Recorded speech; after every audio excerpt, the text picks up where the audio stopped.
An agile response is required.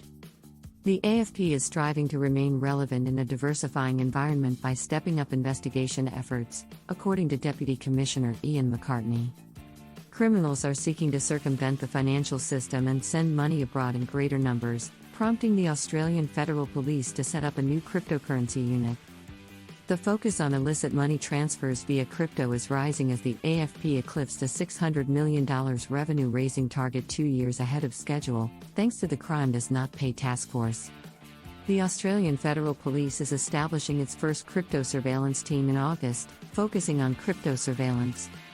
Stephen Herga, head of the Australian Federal Police's Criminal Asset Confiscation Division, said in August that the use of crypto in criminal activity had risen dramatically since the AFP's first confiscation in early 2018, necessitating the creation of the division's first cryptocurrency capabilities team.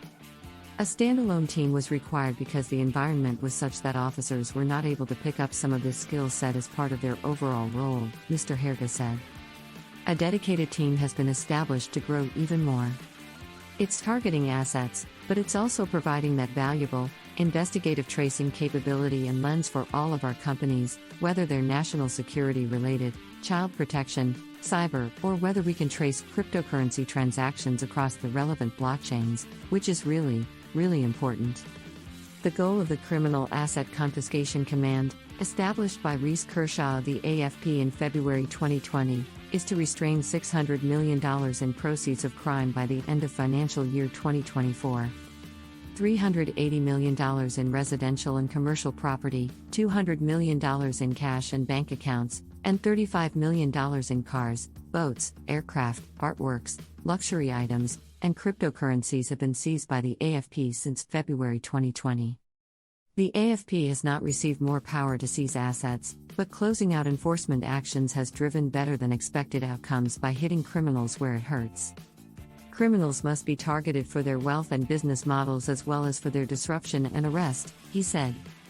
Of all the seized crypto assets, those involved in cybercrime represent a small proportion, but provide significant intelligence value, he said. Austrac Deputy Chief Executive John Moss said in April that cryptocurrencies could be used anonymously, quickly, and across international borders, which made them attractive for criminals including neo-Nazi groups. Because cryptocurrencies become more ingrained in the financial system every day, criminals continue to adapt and find new ways to exploit emerging technology. The police force is making an effort to remain relevant in a fast-changing environment, according to AFP Deputy Commissioner for Investigations Ian McCartney. The organization required an agile response. Law enforcement must respond to today's criminal environment, which is complex and demands a wide-ranging approach, Mr. McCartney said. Displeasing organized crime is one of the outcomes of this strategy. AFP investigations have revealed that criminal rings are exploiting the needs, and Mr. Herga said $10 million had been recovered from the scheme as a result. We've been working with India and Services Australia, among other parties, to counter these fraud and hold people accountable, he commented.